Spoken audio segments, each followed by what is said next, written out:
दिव्य भगवान नारायण के विराट रूप का वर्णन किया है। पाताल में तस्य पादमूलम पठन्ते पार्ष्ण प्रपदे रसातलम।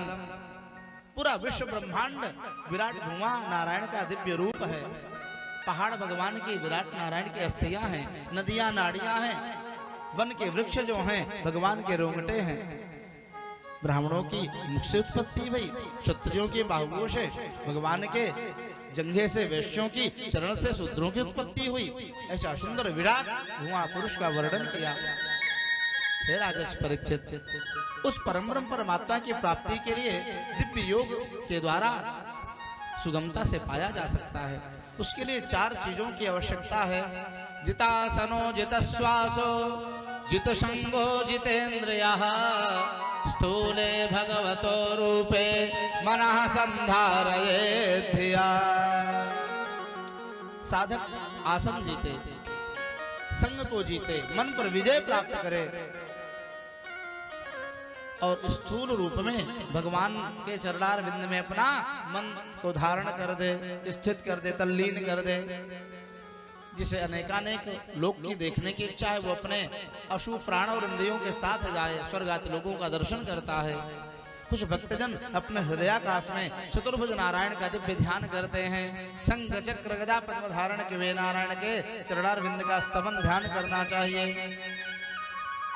केचि स्वदेहांतर हृदयावकाशे प्रादेश मात्रं पुरुषं वसंतम चतुर्भुजं शंख गदायुधायुधं गदाधरम धारणया स्मरन्ति।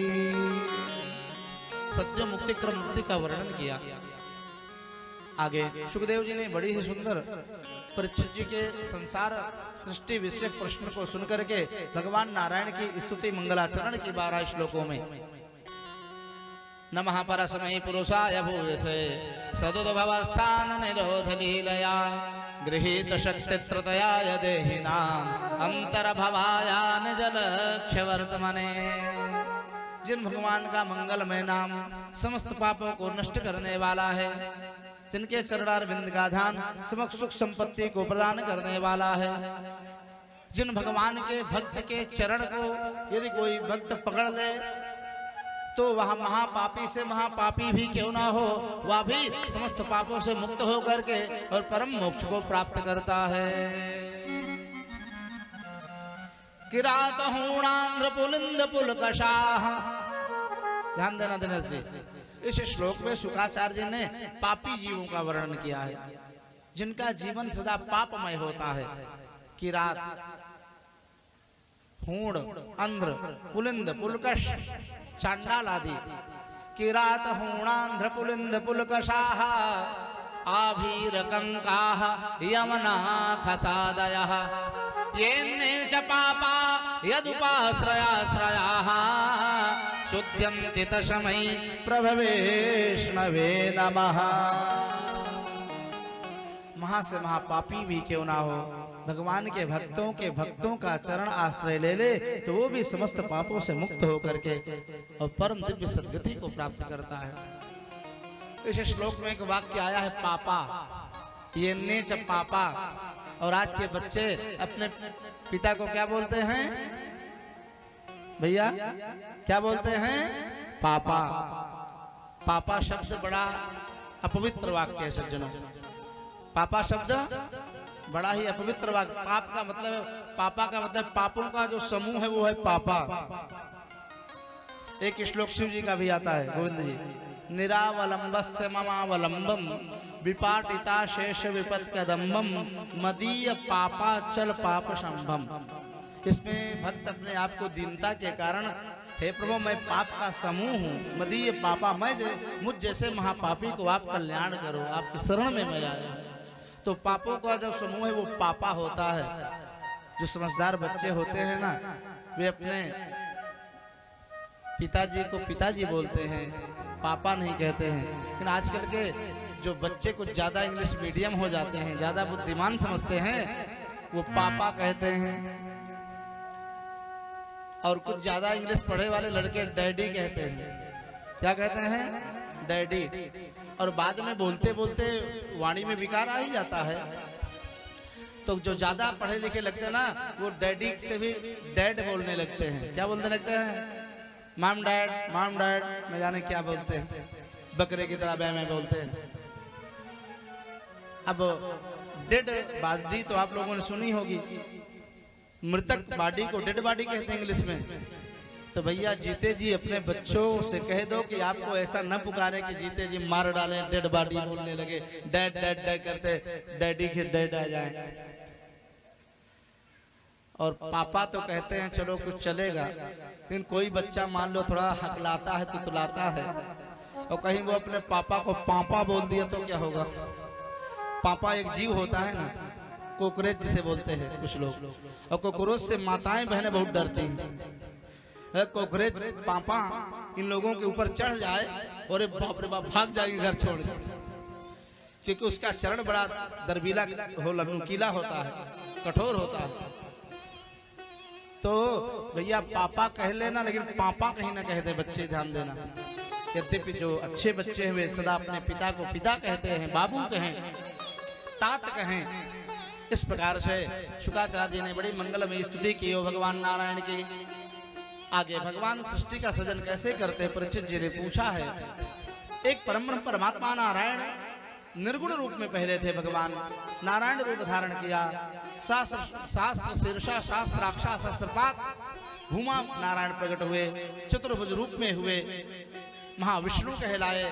नारद मन जल को अपना अयन बनायो, याते उन परम ब्रह्म निर्गुण ब्रह्म ने जब सगुण रूप धारण कियो तो वाको प्रथम आदि नाम पड़े है आदि नारायण। और इस प्रकार से सज्जनों उन भगवान नारायण के नाभि में कमल का प्राकट्य हुआ। चतुर्मुखी ब्रह्मा जी प्रकट हुए, अपने उत्पत्ति उद्गम स्थल को जानने के लिए कमल तंतु को पकड़ करके नीचे उतरे, कुछ था न पाए, अंत न पाए, पुनः बैठ गए कमलासन पर ब्रह्मा जी।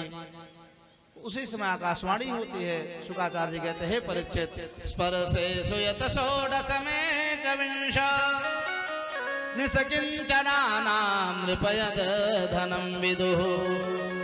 जो निष्किंचन भक्तों का जो परम धन है, ऐसे स्पर्श संज्ञक वर्णों में 16वां और 21वां लोग सिद्धांत में व्याकरण में संज्ञा प्रकरण में एक वाक्य आता है, काद्यो मावशाना स्पर्शाः। 16वां 21वां है ता और पा, तप तप तप तप। आकाशवाणी ने तप का निर्देश दिया। ब्रह्मा जी ने कठोर तपस्या की, नारायण के दिव्य प्रत्यक्ष दर्शन प्राप्त हुए। भगवान नारायण ब्रह्मा जी के हाथ को पकड़ करके वैकुंठ धाम ले गए। श्रीनिवासा श्रेयाशः, जहाँ पर भगवान श्रीनिवास लक्ष्मी जी के साथ विराजमान रहते हैं। जय विजय सुनंदनंद देव प्रस्तव रूतप आदि पार्षद सेवा में तत्पर रहते हैं। ब्रह्मा जी गदगद भय गए, हे प्रभु आपने मुझे अपना सखत्व प्रदान किया, मैं तो आपके पुत्रवत हूँ। ब्रह्मा जी से भगवान कहते हैं सृष्टि का सृजन करिए।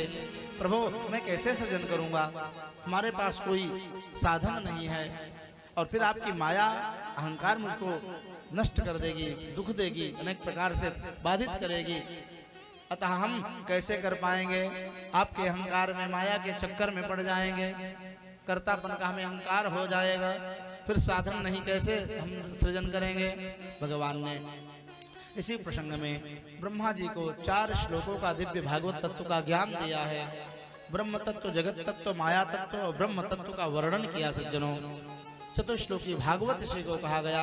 भागवत जी का जो मूल तत्व है, इन 4 श्लोकों का स्मरण करने से ही पूरी भागवत के सुनने का दिव्य फल प्राप्त होता है, क्योंकि मूल जड़ है सज्जनों। अहमेवासमेवाग्रे नान्यद यद सत सत परम पश्चादहम यदेतच्च यो वसिष्येत सोऽस्म्यहम्।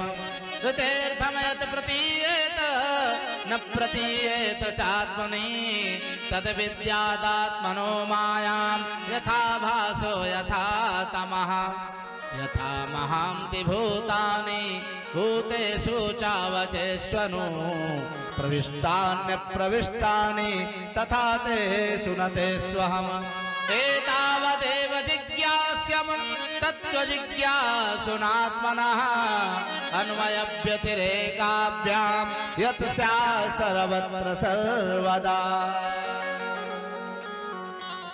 एतन्मतं समातिष्ठ परमेण समाधिना भवान् कल्प विकल्पेषु न विमुह्यति कर्हिचित्।